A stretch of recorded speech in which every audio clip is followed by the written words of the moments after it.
Hi, my name is Muhammad Izzat Kamaruddin. My metric number 289264. So I will start with the introduction for our topic.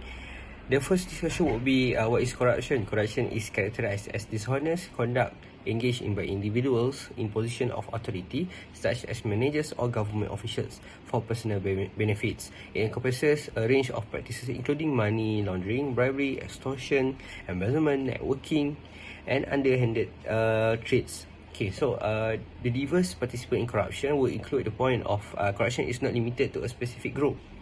Individuals across various sectors, including politicians, government employees, business managers, and sport coaches can engage in corrupt practices. Okay, so as example, private corruptions involving multinational corporations bribing officials for contracts is as concerning as public corruption, where government official embezzle public funds meant for infrastructure projects. Assalamualaikum and hello, my name is Aina Firzanah Binti Azmi and metric number is 286567. I will continue this presentation with background of the corruption. This corruption system has become a global issue, especially in Malaysia. In Malaysia, the majority of persons involved in corruption work in the public sector. According to statistics, Malaysia is currently at the bottom of the international ranking chart. Malaysia received a B rating of 52.2% in 2022. Malaysia has enacted a special act to address the issue of corruption. However, it is clear that the existence of this statute does not address the issue of corruption. Several examples of corruption involving senior human resource officers has been reported. When the Malaysian Anti-Corruption Commission searched the Ministry of Human Resource in Putrajaya, they arrest an official of the Ministry of Human Resource, V. Sivakumar. This V. Sivakumar wielded considerable power in improving the quota of employing foreign labour. Based on this example, a leader must possess qualities such as trust, honesty, and firmness. They must not only refrain from receiving or providing bribes, but also keep an eye on their subordinate to ensure that they do not become involved in corruption. Assalamualaikum warahmatullahi wabarakatuh. My name is Asma Salsabila Binti Safi and my magic number is 287253. I will present about factors of corruption. First, lack of transparency. Transparent consultation are not used when making important decisions about disease prevention tactics, healthcare standards, and budget allocation. Diverse viewpoints and views from the public are excluded from policy formulation processes that lack transparency and inclusivity. Second, lack of accountability. The budget allocation process lack of openness is one phase of financial mismanagement. The public find it difficult to comprehend the goals and priorities of the government when there is a lack of transparency about the distribution and utilization of financial within ministries. Insufficient transparency may give rise to financial mismanagement in the absence of appropriate responsibility. Third, limited access to information. Malaysia have been critiqued for lacking a comprehensive freedom of information law that would ensure citizens access to public information. Instead, the country has restricted FOI regulation. One factor that may lead to limited access to government records is the lack of a law. For instance, question concerning accountability and transparency were highlighted by the 1MDB affair, which involved Malaysia Development Berhad. And lastly, weak institutional framework. The task of looking into and eliminating corruption in both the public and private sectors for Malaysia Anti-Corruption Commission (MACC). The MACC ability to function without interference from politics is directly related to its efficiency. In several cases, concerns of political meddling have been raised by the selection of the MACC leadership. The independence of the Anti-Corruption Commission may be jeopardized if the nomination process is opaque and subject to political interference. So I will explain about the effect of corruption in the Ministry of Human Resources. The first effect is loss of competitiveness. The loss of competitiveness that is mean that is an employee is chosen not according to the correct specification, but rather chosen on a personal bias such as siblings, relative, friend, and so on. This act will create an atmosphere not to compete in the world of work. For example, an employee is elected when he is bribed with an amount of money that makes him eligible to be elected over others. So, in the second is it threatens national security, the life and well-being of the people. This is said when the existence of corruption in the selection of employee will cause the risk of decision making and effectiveness in working will be reduced. In connection with that, workers will do a casual work. For the sake of benefiting themselves, they are willing to reduce project that funds of or the amount of money allocated for them to carry out work by using low quality goods to the point of risking injury to the other general workers. In addition, if from the point of view of people well-being, it will increase the rate of criminal cases or social crimes. Following the bribe received, the Human Resource Department hired more foreign workers and citizens experience unemployment. Too many foreign workers are also very harmful to the well-being of the people because they usually live in a country with a statistically high crime rate. Third, effect of corruption will also cause the country image or dignity to be damaged. This is said because when a ministry record of increase in a case of corruption, especially in human resource, it will have an impact on the government or the country. Symptom of corruption will inhibit government administration. The government had to be recruit employees involved in corruption. The country will be looked down upon because there is no integrity among civil servants. So, the fourth effect is a lack of trust and motivation. When it's mentioned about motivation, it is very important to employees to increase their passion to do their works. In short, when there is corruption in an organization, it will lead to the lack of trust in the system and the entire human resource structure. Employees will feel their effort are wasted and unappreciated. This will lead to the job dissatisfaction because success is not measured based on performance but only based on a corrupt practice. Last but not least, the loss of employee talent is also effect of a corruption in the human resource sector. Organization will lose talented and quality employees if they find that organization human resource practice corruption in their organization is hiring. They feel that work environment is not competitive because when employees are hired based on accepted bribes and the work environment will be toxic and unhealthy, so they feel that unappreciated and they will feel that the job is dissatisfied for them. Hi, my name is Nurul Amalia Binti Ahmad Noornizam and my metric number is 289777.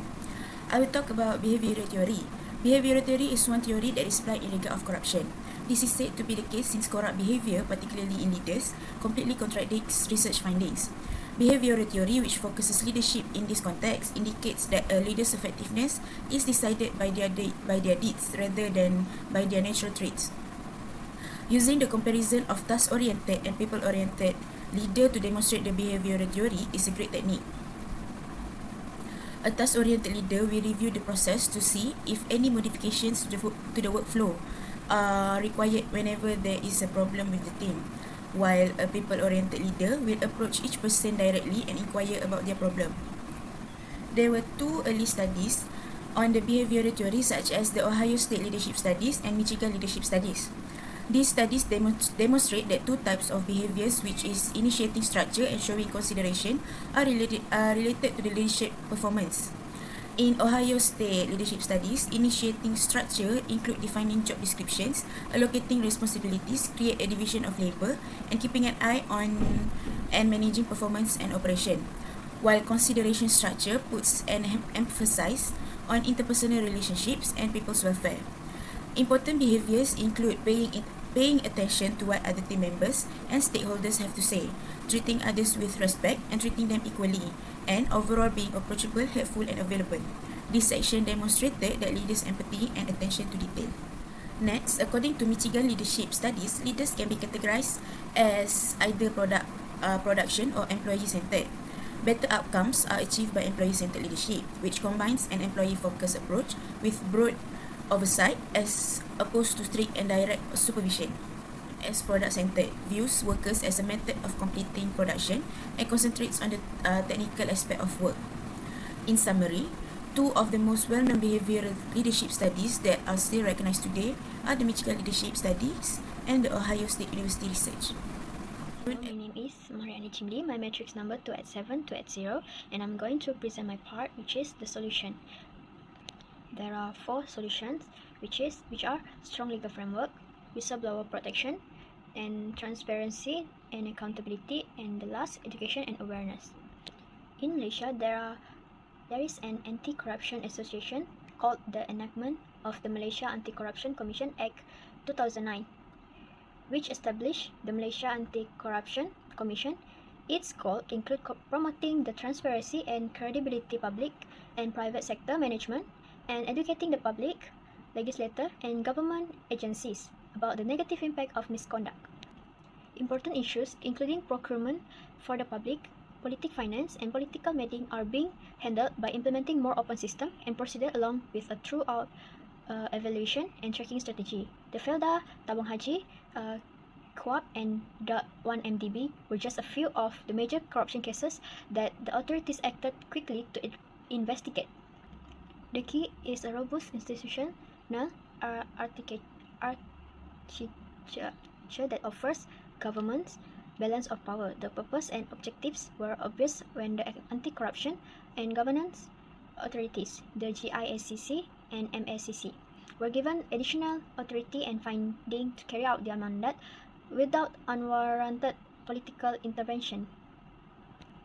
Similarly, enacting the Public Service Act and the Ombudsman Act, as well as institutionalizing certain ongoing changes, will be critical to their long-term viability and reduce the likelihood, and they would reverse costs with alteration in administration. Next is whistleblower protection. Whistleblower is an action to encourage detail about bribery or other wrongdoing to be closed.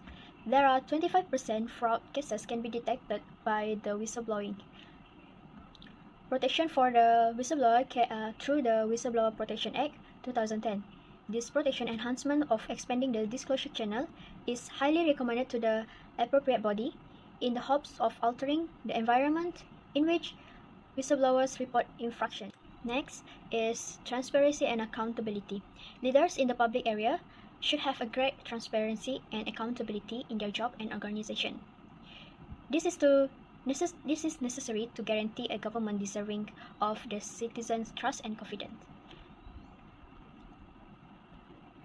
To guarantee that MSCC is covered more broadly, the MSCC Act 2009 will undergo a true examination. In this sense, MSCC will be able to carry out initiatives to combat bribery in a successful and effective way.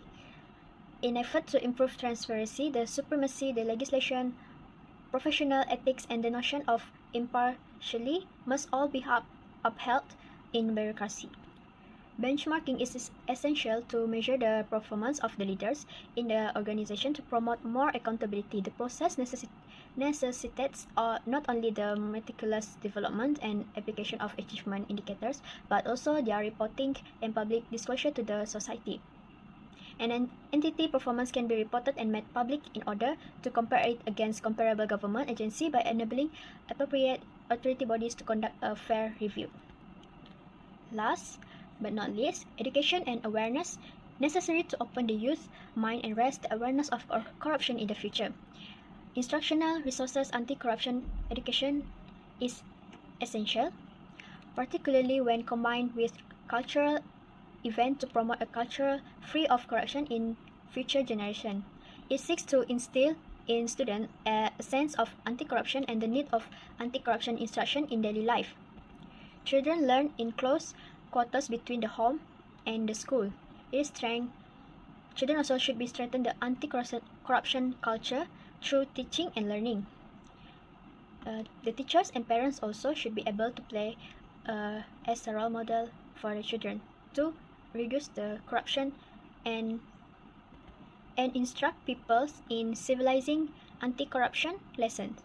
So the conclusion for our topic is effectively addressing public sector corruption in the implementation of development projects requires upholding rules, discipline and transparency among public officials, robust mechanism for reporting and investigating corruption allegation, along with protection for whistleblowers are essential.